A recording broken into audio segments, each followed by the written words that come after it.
आप सबको अपनी वाणी से लाभान्वित करेंगे। एक बार जोरदार तालियों से आप करतल ध्वनि से उनका स्वागत करें।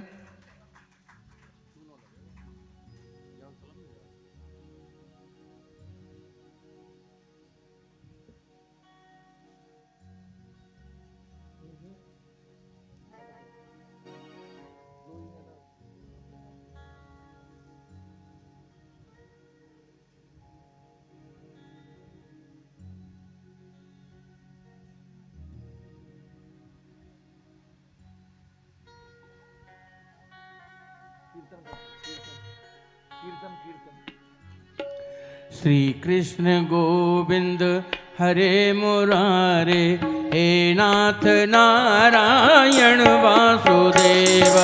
श्री कृष्ण गोविंद हरे मुरारे, हे नाथ नारायण वासुदेव। श्री कृष्ण गोविंद हरे मुरारे, हे नाथ नारायण वासुदेव। श्री कृष्ण गोविंद हरे मुरारे, हे नाथ नारायण वासुदेव। हे नाथ नारायण वासुदेव, हे नाथ नारायण वासुदेव। हे नाथ नाथ नारायण। श्री कृष्ण गोविंद हरे मुरारे, हे नाथ नारायण वासुदेव। श्री कृष्ण गोविंद हरे मुरारे, हे नाथ नारायण वासुदेव। श्री राम।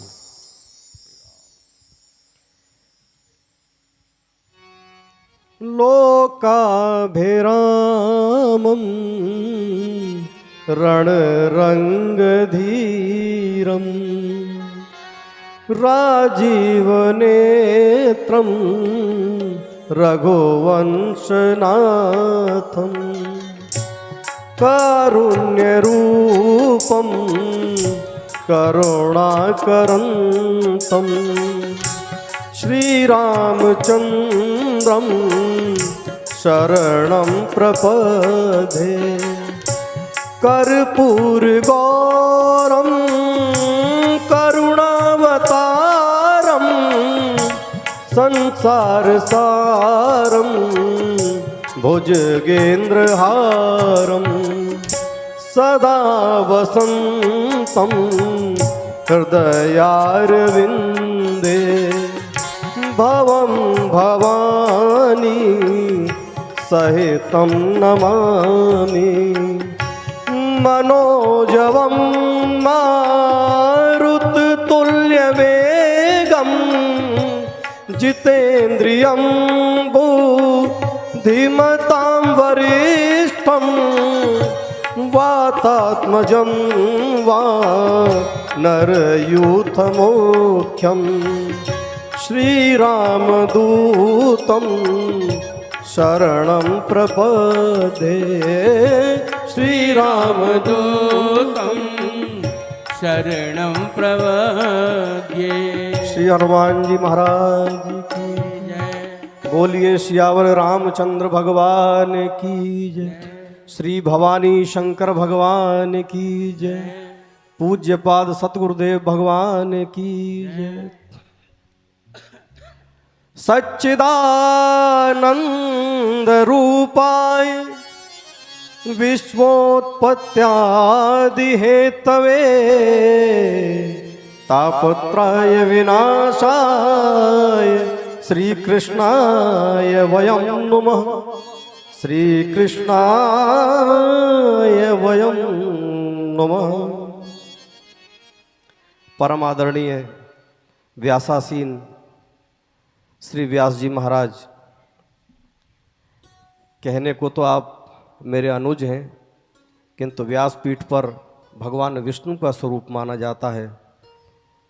विष्णु रूपाय व्यासाय आपके श्री चरणों बलहारी मंगल भवन बलहारी द्रवौ सुदशरथ अजिर बिहारी द्रवौ सुदशरथ अजिर बिहारी जहि विधिनाथ होहि हित मोरा जहि विधिनाथ होए हित मोरा करऊं सो बेगी दास में तोरा करमो सुरेग दास में तोरा श्री राम जय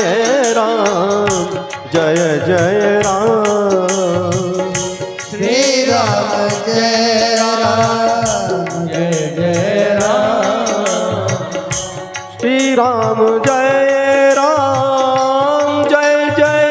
श्री राम जय राम जय जय राम श्री राम जय राम जय जय राम श्री राम जय राम जय जय राम वैसे तो कथा बहुत विशाल है, दीर्घ है, लेकिन केवल एक संदेश देना चाहूँगा मानस जी में से। देखिए, जब अयोध्या घोर विपत्तियों में घिर गई थी, मेरे प्रभु जिनका राज्याभिषेक होना था, लेकिन प्रभु की लीला कुछ और थी, मर्जी भगवान की कुछ और थी। वो रात अयोध्या पे सबसे ज़्यादा भारी रात थी, जब मैया कैकेयी ने अपने कलेजे पर पत्थर रखकर मेरे परमात्मा राम की आज्ञा मानकर उनके लिए वनवास मांगा। जीवन भर का अपयश कैकेयी मैया ने लिया। भगवान ने कहा कि मैया आज मैं कुछ मांगना चाहता हूँ। जैसे ही प्रभु को पता लगा कि मेरे तो उत्तराधिकारी बनने की प्रक्रिया स्टार्ट हो रही है, कि मैया कुछ मांगना चाहता हूँ, मैया बोली कुछ भी मांग ले पुत्र। तो भगवान ने कहा मैया जो मैं मांगने जा रहा हूँ वो तेरे प्राणों से भी ज़्यादा कीमती है। मैया बोली प्राणों से ज़्यादा जो भी होगा मैं देने को तैयार हूँ। प्रभु बोले मैया तेरा पुत्र भरत आज के बाद तुझे माँ नहीं कहेगा, मैं ऐसा मांगने जा रहा हूँ।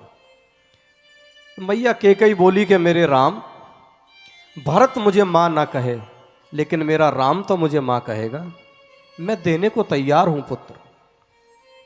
प्रभु बोले मैया तुम विधवा का जीवन व्यतीत करोगी। बोली कोई बात नहीं, मैं अपने राम के लिए विधवा का जीवन व्यतीत करूंगी। अनेकों प्रकार से भगवान ने मैया को समझाने का प्रयास किया, देखना चाहते थे कि निश्चय कितना दृढ़ है। लेकिन जब मैया का निश्चय नहीं डिगा तो प्रभु ने अपने लिए वनवास मांग लिया। बोले माँ मेरा काम यहाँ राजमहल में रह के पूरा नहीं होगा, मैं तो वन में रहने के लिए आया, इस पृथ्वी का भार हरण करने के लिए आया। क्योंकि मैं यहां राजमहल में रहूंगा तो कैसे काम चलेगा। वो रात इतनी भारी थी कि महाराज भगवान के वियोग में पूरी रात तड़पते रहे। कौशल्या मैया बहुत रोई। उधर भरत जी को अपशगुन होने लगे। उस रात मेरे प्रभु ने धैर्य नहीं खोया। भगवान जब वन जाने के लिए तैयार थे, जब मिलने गए तो पूछा कि मैया मेरे पिताजी के दुख का कारण क्या है। तो मैया ने बताया कि दुख का कारण यह है कि मैंने भरत के लिए राजतिलक मांग लिया राम, और तुम्हारे लिए वनवास। तो प्रभु क्या कहते हैं कि मैया भरत प्राण प्रिय पावही राजू, विधि सब विधि मोहे सन्मुख आजू। हे मैया मेरे प्राणों से प्यारा भरत राजा बने, आज तो मेरा सौभाग्य मेरे आगे आगे चल रहा है, इससे ज्यादा क्या हो सकता है। पिताजी इतनी छोटी सी बात के लिए दुखी हैं, मुझे विश्वास नहीं होता। और वन जाते समय मेरे प्रभु के मुख पर कोई मलिनता नहीं थी, कोई परेशानी का चिन्ह नहीं था। जब भगवान ने सुना कि मुझे उत्तराधिकारी बनाया जाएगा तो प्रसन्न नहीं हुए, और जब पता लगा कि वन जाना है तो दुखी नहीं हुए। सम परिस्थिति में संभाव मेरे प्रभु हैं, और आपने पूरे रामचरितमानस में मेरे भगवान को कभी विचलित नहीं सुना। मुस्कुराते हुए मेरे प्रभु आनंद में हैं। तो एक संदेश यह है कि जीवन को संभाव परिस्थितियों में जीना है। विचलित होने के बाद जो निर्णय हम लेते हैं वो निर्णय दोषपूर्ण होता है, कहीं ना कहीं कुछ गलती कर जाते हैं। अपने अंदर आत्मा को दृष्टा बनाकर रखिए और परिस्थितियों पर नजर डालिए। भौतिक परिस्थितियां जानकर विचार कीजिए। जब आप उन परिस्थितियों में सम्मिलित नहीं होंगे और दूर से उसका निर्णय करेंगे तो निर्णय सही आएगा। शांत भाव से जीवन का निर्णय करना है। दूसरी बात, जब भरत जी लौट कर आए तो भरत जी राजसत्ता को लेकर वन की ओर चल दिए। भगवान राम ने भरत के लिए राज छोड़ दिया और मेरे भरत भैया राजसत्ता लेकर वन की ओर चल दिए। ये हमको सिखाता है कि यदि परिवार में बंटवारा करना है तो संपत्ति का बंटवारा नहीं करना, हमको विपत्ति का बंटवारा करना है। जब परिवार मिलकर विपत्ति का बंटवारा करता है तो विपत्तियां दूर होती हैं और परिवार खुशहाल होकर आगे बढ़ जाता है। लेकिन जहां बंटवारा संपत्ति का होता है वहां परिवार पीछे रह जाता है और संपत्ति आगे निकल जाती है। इसलिए संपत्ति पर ध्यान नहीं देना है, हमें विपत्ति पर ध्यान देना है। परिवार पर आती हुई विपत्ति को मिलकर एकजुट होकर दूर करना है। त्याग की भावना रखनी है। मानस हमको मर्यादा सिखाती है। मेरी मैया सीता जी भगवान राम के और लक्ष्मण जी के बीच में कैसे चलती हैं? प्रभु के पदचिन्हों के और बीच में अपना पैर रखती हैं। प्रभु के चरणों के चिन्हों पर भी अपना पैर नहीं रखती। मेरी मैया ने प्रभु की व्यवस्था को देखा। जब केवट ने पार उतारा, मेरी मैया ने देखा कि स्वामी के पास आज देने के लिए कुछ नहीं है और भगवान चाहते हैं केवट को देना। तो मेरी माँ ने क्या किया? मन मुदरी मन मुदित उतारी। प्रभु के मन की बात को भांप कर मैया ने अपनी अंगूठी उतार के हाथ में दे दी। आज आप देख रहे हैं आज के परिवेश में विवाह होने के बाद 6 से 8 महीने बीतते हैं और 90% लोग कोर्ट का दरवाजा खटखटा रहे हैं, क्योंकि मन भी भेद है और मत भी भेद है। ना मन मिल रहा ना मत मिल रहा। पूरी तरीके से पारिवारिक रिश्ते कीजिए। मत देखिए कि उसके पास संपत्ति कितनी है, सिर्फ ये देखिए कि परिवार कैसा है, संस्कार कैसे हैं, परिवार में धार्मिकता है या नहीं, परिवार में जो बुजुर्ग हैं उनका अनुपालन, उनका अनुशासन घर में चल रहा है या नहीं चल रहा। जिस घर में बुजुर्गों को पूछा जाता है वहाँ समस्याएं बड़ी जल्दी हल हो जाती हैं। आप दर्शन कीजिए मानस में। मेरे हनुमान जी जामवंत जी से पूछते हैं कि जामवंत में पूछूं तो ही उचित सिखावन दीजिए मोही। हनुमान जी युवा हैं, बल और अपार शक्ति के भंडार हैं। उन्हें भय है कि कुछ गलत निर्णय ना हो जाए, तो जामवंत जी से पूछ रहे हैं कि बताओ मुझे क्या करना चाहिए। जामवंत जी ने बताया कि केवल इतना करना है कि पार जाइए और खबर लेके आ जाइए। वयोवृद्धों की घर में जो बुजुर्ग हैं उनका सम्मान करिए, क्योंकि ये ऐसे वृक्ष हैं, एक बार जब इनका जो आपको आशीर्वाद मिल रहा है, जो सामीप्य मिल रहा है, एक बार जब हट जाएगा तो जीवन में फिर आपको ये छाया कभी दोबारा नहीं मिलेगी।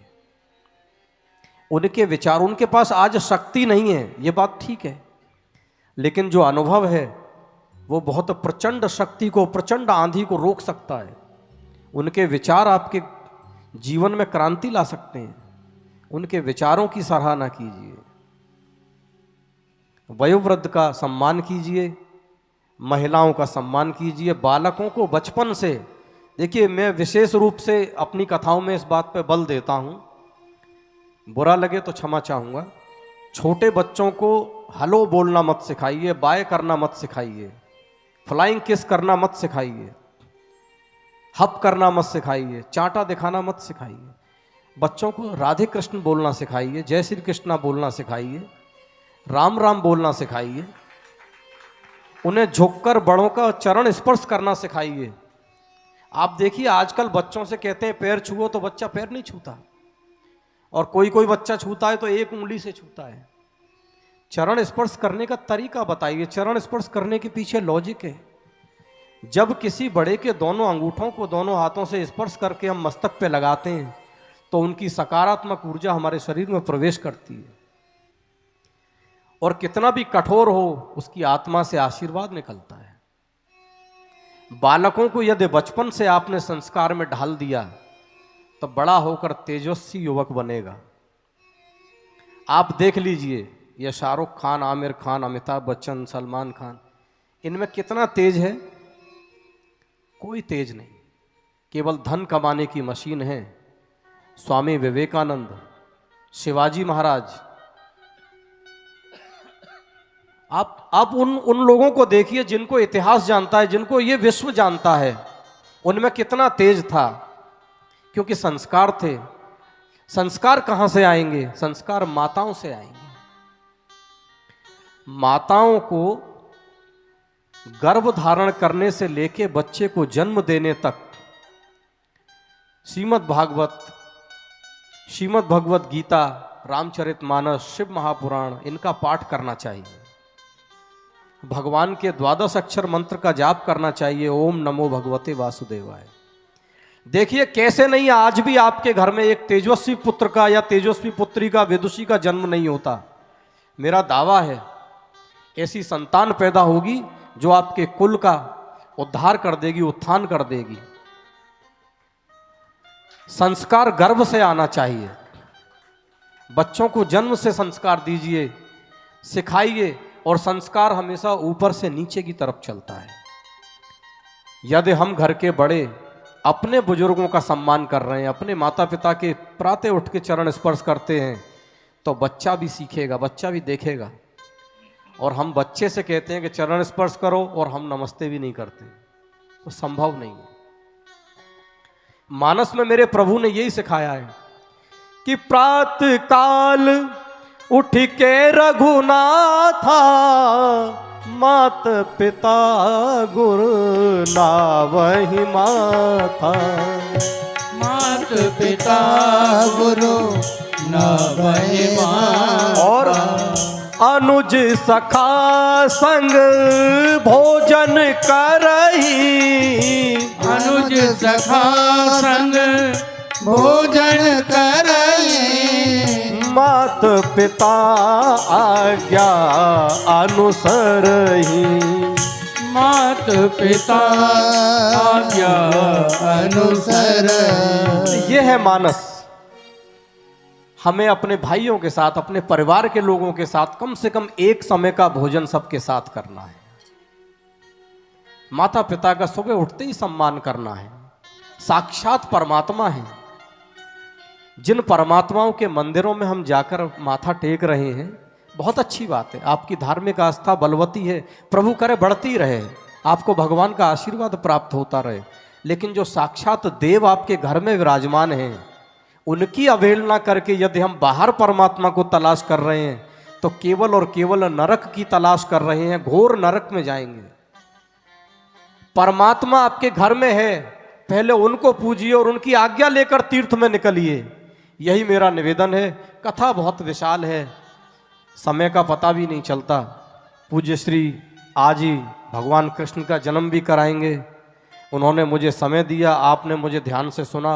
आप सभी के हृदय में विराजमान परमात्मा को नमन वंदन करता हूं, और आप सभी को सादर जय सिया राम।